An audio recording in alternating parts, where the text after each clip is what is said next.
그 성경의 3대 요소. 성경은 사실이죠. 그 성경은 진실하죠. 근데 이 성경을 우리가 설교할 때 어떻게 묘사하느냐? 이게 굉장히 중요하죠. 자, 먼저 성경과 이 사실성을 한번 살펴보죠. 이 사실성이란 성경의 말씀을 설교자가 먼저 믿고 이해하는 단계예요. 그래서 먼저 설교자가 먼저 이 하나님의 말씀이 바로 믿어지고 설교자가 바로 이해할 때, 그럴 때 정확하게 이 말씀을 전할 수가 있는 거죠.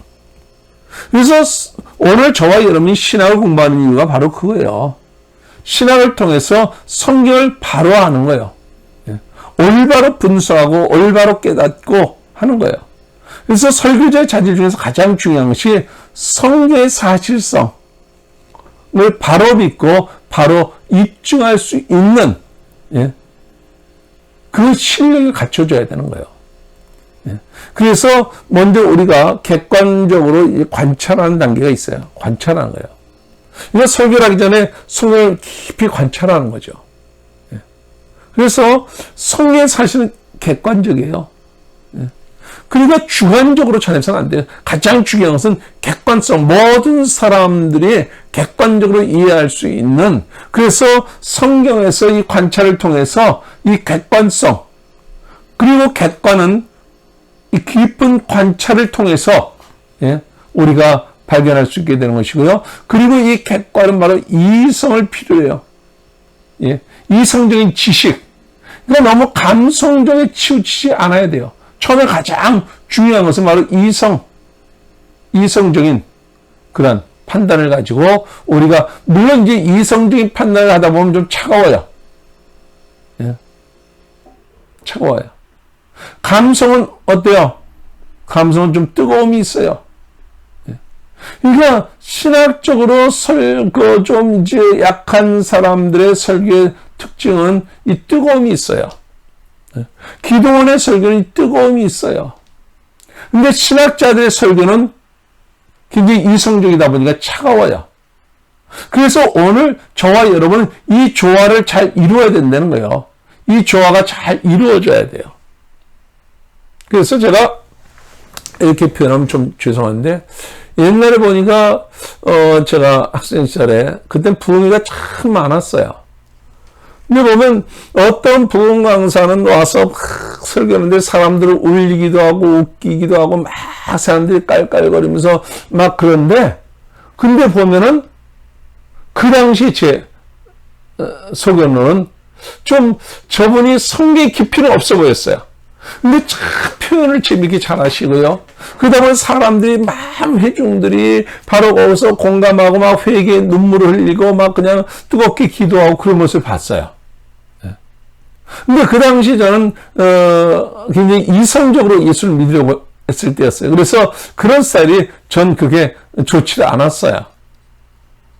근데 지금 와서 생각하니까 그런 요소가 참 필요하다. 그러니까 조금 전에 제가 말씀드렸듯이, 그러면서 제가 학교 와서 보니까 신학자들이 설교를 할 때 보니까 이건 굉장히 어떤 학자가 어떻고 어떤 학자가 어떻고 그러는데 예수 그리스도 그분을 드러내기보다는 이 언저리를 돌면서 어떤 학자가 어떻고 그런 얘기를 하고 있더라고요. 근데 아까 좀 전에 말씀드렸듯이 감성적으로 표현했던 그분들은 바로 이 언저리는 잘 몰라요. 근데 그분들의 안에는 예수 그리스도가 있더라니까요. 그러니까 사람을 변화시키더라니까요. 그래서 오늘 저와 여러분이 중요한 것은 이 이성적인 것과 감성적인 것, 이것이 설교는 잘 조화를 이루어야 된다라고 하는 거예요. 이것이 이따 이제 묘사할 때 좀 설명할 거예요. 그러면 이 사실성, 지식과 이해, 성경적인 지식이 있어야 되죠. 성경적인 지식. 그리고 신학적인 지식이 있어야 되고요. 성경의 그 시대적인 배경, 문화적인 배경, 사회적인 배경, 이런 것을 공부하기 위해서는 신학을 공부하는 거죠. 그래서 이런 성경에 나타난 그 지식과 이해, 이것이 기본적으로 깔려 있어야 되고요. 그리고 이 배경에 있어서는 역사적인 배경, 예, 바로 이 율법, 바로 모세 오경을 중심으로 해서, 예, 율법이 주어지기 전과 율법이 주어진 후가 있죠. 그러면 이 왕국 시대, 예, 바로 사사기, 모세오경이 끝나고 사사기가 주어지면서 이제 그때 왕이 없으므로 사람들이 자기 소견에 옳은 대로 행하였더라. 바로 하나님이 그들의 왕이 되기를 원하셨어요. 근데 그들은 그래서 하나님은 하나님의 나라를 이루기를 원하셨는데 그들은 하나님의 나라가 아니라 세상 나라를 추구하면서 세상의 나라들 보니까 거기 왕이 있으니까 그들도 왕을 세우기를 원했어요.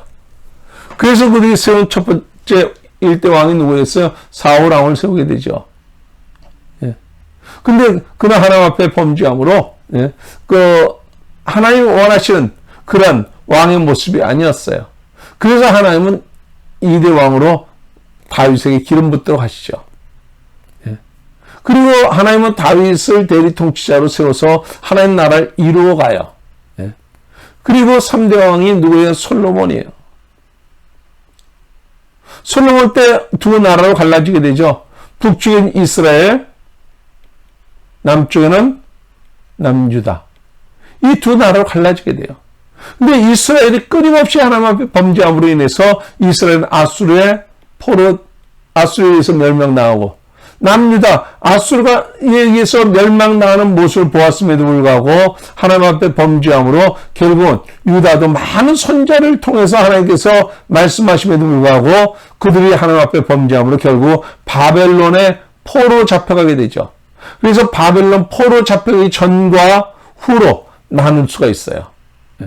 그들은 바벨론 포로로 잡혀가서 예루살렘 성을 바라보면서 그들은 자신들이 하나님의 말씀대로 행하면 이제 그들은 포로 생활이 끝날 것을 기대하면서, 바로 이런 역사적인 배경이 있고 상황적인 배경이 있죠. 사회적으로, 정치, 경제, 문화적으로 그 배경을 우리는 정확히 알아야지 성경을 정확하게 해석할 수 있고요. 그리고 영적인 배경이 있어요. 하나님과의 관계, 성도의 영적 수준에 따라서 이것은 다 달라진다라고 하는 것이에요. 그러면 성경과 진실성이에요.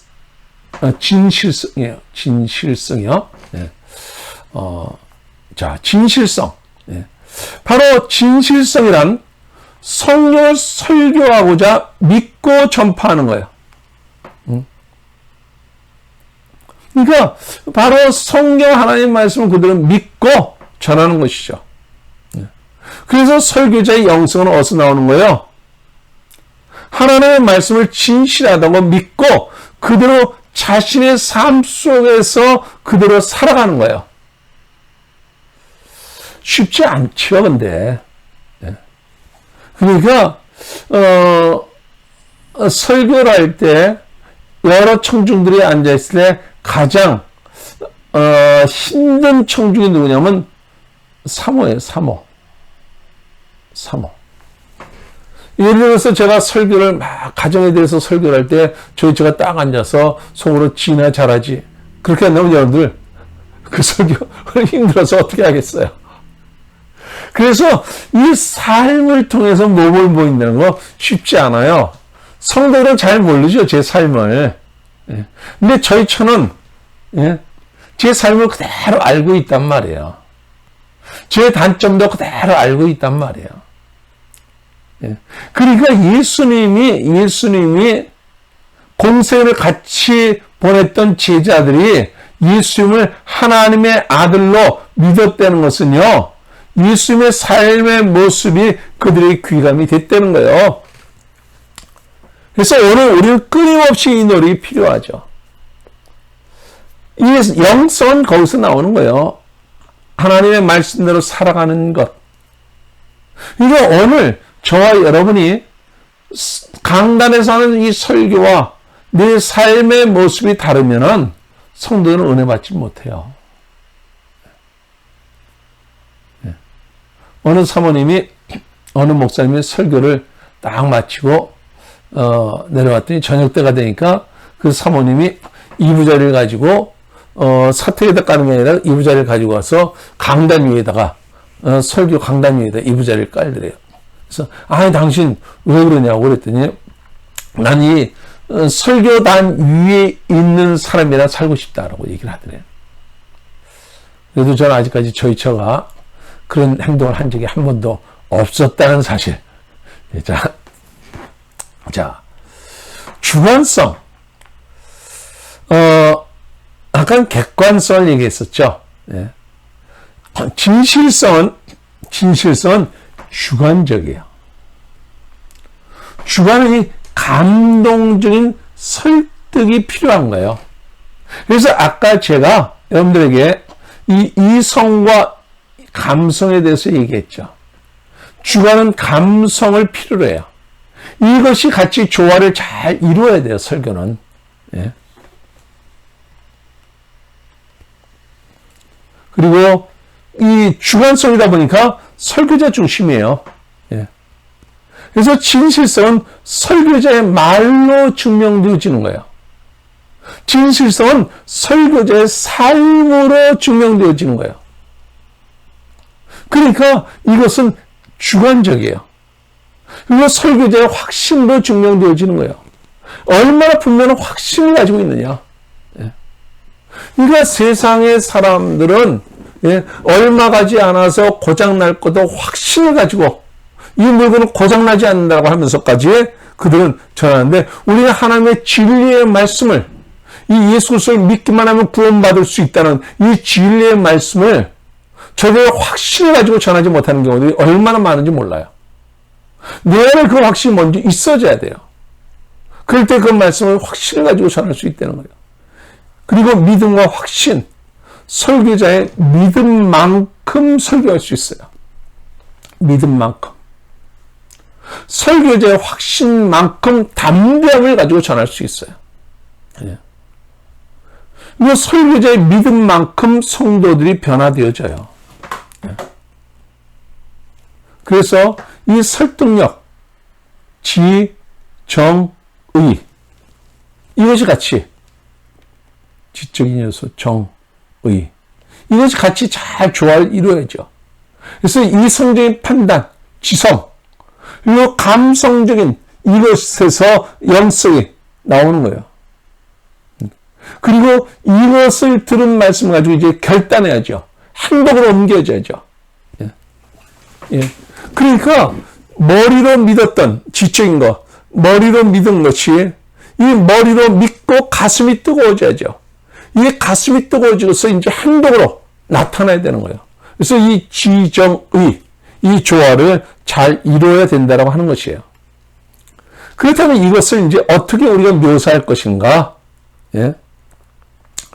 모든 사람들이 이 말씀을 믿고 보편성, 모든 사람들이 공감할 수 있도록 맞아, 그래 하면서 성경 말씀은 인간의 전달을 필요하죠. 예. 예. 성경 하나님께서 우리에게 성경 말씀을 줬어요. 이것을 인간을 통해서 전달하시는 거예요. 예. 그래서 하나님은 인간에게 전달하는 방식을 선택하셨죠. 그래서 오늘 저와 여러분을 하나님께서 선택하신 거예요. 저와 여러분을 통해서 이 말씀이 전해질 수 있도록. 예. 그래서 사람들이 들어야지 믿죠. 그래서 오늘 저와 여러분 메신저로서 이 말씀을 전할 책임이 있는 거예요. 이 말씀이 사도 바울에게 주어졌을 때 사도 바울은 이 말씀을 가지고 열심히 달려서 다음 주자에게 디모데에게 이 말씀을 전했고 디모데는 또 이 말씀을 가지고 열심히 달려서 충성된 자에게 전달했고 이 복음이 오늘 저와 여러분에게까지 전달되어진 거예요. 오늘 여러분들 저와 여러분에게 주어진 이 말씀이 오늘 다른 사람들에게 전달되고 있습니까? 그렇지 않으면 내가 그냥 옮겨지고 있습니까? 이 설교자의 묘사성은 중요한 설교자의 능력이에요. 그러면 이 설교는 모든 사람들이 공감할 수 있도록 청중이 중심되어져야 돼요. 그래서 청중이 알아들을 수 있어야 돼요. 그래서 쉬운 말로 전하려는 거예요. 그래서 조금 전에 제가 말씀드렸듯이 모든 사람들이 들을 수 있는 설교를 하려는 거예요. 그리고 이 말씀은 삶에 적용할 수 있도록 성도들이 따라할 수 있도록 해야 된다는 거예요. 예. 그러니까 할 수 있는, 예. 그래서 처음에 주일날 설교를 통해서 바로 이 사람들이 할 수 있는, 아까 제가 말씀드렸지, 이 사역자들이든지 이분들의 적용은 또 더 힘든, 너희가 나를 따르거든 자기 십자가를 지고 나를 따르라, 이런 말씀들이죠. 예. 자, 이거 청중들이 변화될 것을 기대하면서 전하라는 거예요. 오늘 그러니까 청중 중심으로 전할 때 그들이 따라할 수 있고 그들이 알아들을 수 있고 그들이 변화되어질 것을, 이 말씀을 듣고 하나님의 자녀로 변화될 것을 기대하면서 전하라는 것이죠. 그리고 그래서 우리가 이 정확하게 잘 묘사하기 위해서 우리가 이 표현력을 키워야 되고요. 논리력을 키워나가야 되고요. 감성력을 키워나가야 되고요. 전달력을 키워나가야 돼요. 그래서 아나운서도 끊임없이 정확한 발음을 하기 위해서 끊임없이 노력을 해요. 이 개그맨들은 이 웃음의 소재를 이렇게 개발하기 위해서 모여서 끊임없이 회의를 하고요. 오늘 판매하는 사람들은 어떻게 하면 이 판매를 잘할까 하기 위해서 열심히 또 저들이 전략을 짜기도 하고요. 드라마를 방송하는 그 방송국들은 시청률을 조사하면서 왜 시청률이 이번에 이렇게 줄어들었을까 하면서 시청률을 높이기 위해서 그 또 분석하고 왜 사람들의 시청률이 떨어졌을까, 많은 경우들이 보면요. 그럴 때 이제 하는 처방 가운데 하나가 주인공들의 등장 시간을 좀 더 나타낸대요. 그래서 주인공의 시간을 좀 더 활용하면서, 왜 그 드라마는 주인공을 중심으로 해서 끌어져 나가니까요. 오늘 마찬가지예요. 오늘 저와 여러분이 설교하는 데 있어서 성도들이 어느 순간에 청중들이 이렇게 졸고 있거나 청중들이 다른 짓을 하거나 그럴 때 내 설교를 한번 분석해 보라는 거예요. 그래서 우리가 저들에게 정확하게 이 설교를 드러내기 위해서, 예, 나를 드러내는 것이 아니라 바로 예수를 드러내고 하나님을 드러내는 것이죠. 예. 그래서 그렇게 하기 위해서 우리는 표현력을, 그리고 이 말씀을 굉장히 논리적으로, 그런가 하면 감성적으로 전달할 필요성이 있는 거예요. 이걸 위해서 우리는 오감을 발휘하는 거죠. 예. 청각이라든지 시각이라든지, 제가 이 시간 여러분들이 그냥 말로만 하지 아니하고 제가 이런 프레젠테이션을 통해서 하는 것도 여러분들이 시각적으로 볼 수 있도록 하기 위해서 프레젠테이션을 하는 것이고, 제가 이렇게 가만히 이렇게 해서 하는 것이 아니라 손과 발을 움직이면서, 예, 발은 안 보이겠군요. 제가 이렇게 표정이라든지 손을 움직이면서 하는 이유는 여러분들이 여러 가지로 여러분들이 집중하면서 이걸 들을 수 있도록 하기 위해서 이렇게 하는 것이에요. 예. 제가 이 후각이라고 하는 거예요. 구약의 예배는요, 구약에 성막에서 드려졌던 그 예배는, 성소에 들어가 보면 향이 있었죠. 향단이 있었죠. 그래서 굉장히 좋은 향이, 고급 향이 있었어요. 그러니까 절간에 가면 절의 그 냄새가 있잖아요. 예. 오늘 우리 제사, 어떤 곳에 제사 질 때 뭐 꽂아놓는 향, 아주 불쾌하죠. 저와 여러분에게는 오랫동안 이게 신앙생활을 했던 사람들은 그 향이 불쾌한 그런 것이 있어요. 우리 머릿속에는요. 근데 구약에 있는 이 향들은 굉장히 귀한 향이에요. 고급 향이었어요.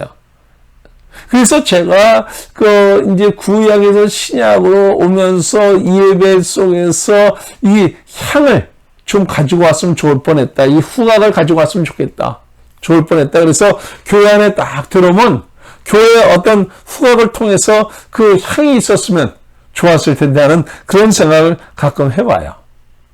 그래서 이 오감을 통한 표현, 예, 이것이 굉장히 필요하죠. 예. 오늘날 TV, 옛날에 이제 라디오 시대가 있었죠. 청각 시대. 예. 그러다가 이제 TV가 들어오면서 이제 시각적으로 보게 됐고요. 예. 그리고 이제 VR을 통해서 이제 좀 더 입체적으로, 그리고 이제 센서가 달린 장갑을 끼면서 촉감까지도 느낄 수 있는 그런 것이 끊임없이 지금 개발되어지고 있고요. 그리고 이제 미각과 후각까지도 느낄 수 있는 그런 것을. 예. 그래서 요새 그 영화 안에도 보면 3D, 4D까지 막 나가고 있는 것이 바로 이런 것까지. 그래서 보면 이제 막 그 비가 오거나 자동차가 지날 때 물 확 튀면 앉아있을 때 뭐가 물방울 확 이렇게 영화 안에서 이렇게 튀어나오는 것을, 이렇게 물방울이 확 뿌려주는 것을 이제 느낄 수 있도록, 지금 어떤 부분에서는 초보적인 단계죠. 예. 근데 앞으로 끊임없이 과학계에서도 이 오감을 통해서 사람들이 실감할 수 있도록 노력을 한다는 거예요. 오늘 저와 여러분도 이 설교를 할 때 바로 이런 요소들이 필요하다고 하는 거예요. 그러면 사람들이 상상력을 가질 수 있도록, 이미지화할 수 있도록, 예. 그래서 보이지 않는 성경을 볼 수 있도록 머릿속으로 그림으로 그려줄 수 있도록. 그래서 여러분들 설교를 할 때 그것을 전부 다 이렇게 머릿속으로 그릴 수 있도록. 예. 근데 저는 이제 멀티미디어를 전공을 했어요. 그래서 멀티미디어 쪽에서 보면 이제 구약에선 하나님이 이 청각으로만 나타났죠. 하나님의 음성을 들었죠. 구약에서는요. 예. 음성을 들었는데 신약에서는 어떻게 됩니까? 신약에서는 예수 그리스도가, 그러니까 구약에서는 예수 그리스도가 그냥 단일 미디어였어요. 소리로만 들었어요. 근데 신약에 와서는 예수 그리스도가 멀티미디어로 오셨다는 거죠. 바로 하나님이신 그분께서 인간의 몸을 입고 이 땅에 오셔서 우리는 그 하나님을, 예수 그리스도를 통해서 그 소리를 들을 수 있고, 우리는 그분을 직접 볼 수 있고, 직접 그분을 만질 수 있는 그런 멀티미디어로 오셨다라고 하는 거예요. 근데 문제는 뭐예요? 그럼에도 불구하고 저들은 예수 그리스도를 믿지 않았다는 거죠. 그래서 오늘 저와 여러분이 예수 그리스도를 믿게 된 것은 하나님의 은혜예요. 근데 오늘 저와 여러분이 이 설교를 하면서 이 보이지 않는 성령을 볼 수 있도록 우리는 그 여러 가지 노력을 통해서 저들에게 볼 수 있도록 만들자는 거예요. 그래서 제가 이 VR을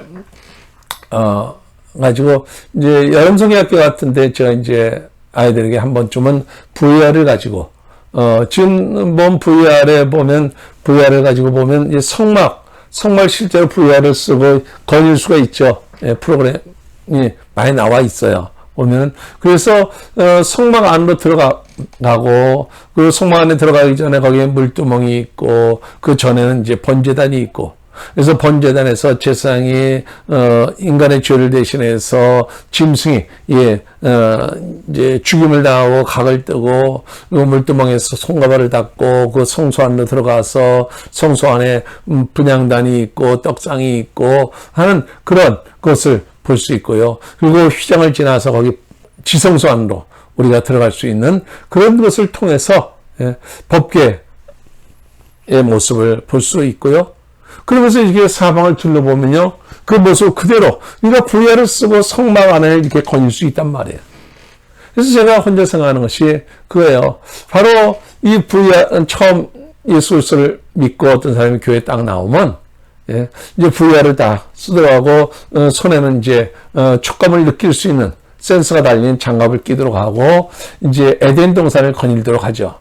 에덴 동산을 딱 걸다 보니까 거기 선악과가 있고, 사단이 와서 그 선악과를 따먹도록 유혹을 하고, 죄를 짐으로 말미암아 거기 에덴 동산에서 쫓겨나고, 그리고 홍해를 건널 때 그 물이 막 튀는 것을 직접 경험하고 하나님을 찬송하며 홍해를 건너고, 그리고 저들이 이제 구약 이야기를 쫙 그렇게 하면서 전개하고, 신약에 와서 예수 그리스도와 함께 군중 속에서 이 말씀을 듣고 예수 그리스도가 병든 자를 치료하는 그 장면을 보고, 예수 그리스도께서 십자가에 못 박히실 때 그 밑에서 예수 그리스도의 피가 뚝뚝 떨어지는 그 밑에서 예수 그리스도를 바라보면서, 그러면서 당신은 바로 그 예수 그리스도를 믿어야지 구원받을 수 있다라고. 당신이 예수 그리스도를 믿겠습니까? Yes or not 했을 때 그들이 안 믿겠다고 다 엔터를 누르면 바로 뜨거운 지옥으로 확 들어가면서 온몸의 뜨거움을 경험하면서 막 살려달라고 할 때, 이래도 당신은 예수 그리스도를 안 믿겠습니까? 그러면 난 예수 그리스도를 믿겠다고 하면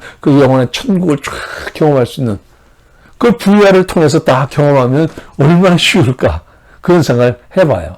원래 과학은 여기까지 만들 수 있는 데까지 와 있어요. 근데 그만큼 투자가 안 돼서 그러죠. 예. 자, 오늘 여러분들, 오늘 저와 여러분이 이 많은 상상력, 제가 지금 말씀드렸던 이런 상상력들, 이런 것을 통해서 보이지 않는 성경을 보도록 만들어주는 것, 그리고 성경을 보고 경험하듯이 표현하는 방법, 그리고 성경 사건을 옛날 성경 그 시대 몇천 년 전에 있었던 사건에서 끝나는 것이 아니라 이것을 오늘날 현재의 사건도 인식할 수 있도록 하는 거예요. 예. 수고하셨습니다. 오늘 강의가 여러분에게 성경을 이해하는 데 도움이 되었으면 좋겠습니다. 그럼 우리 다음에 건강한 모습으로 만나요.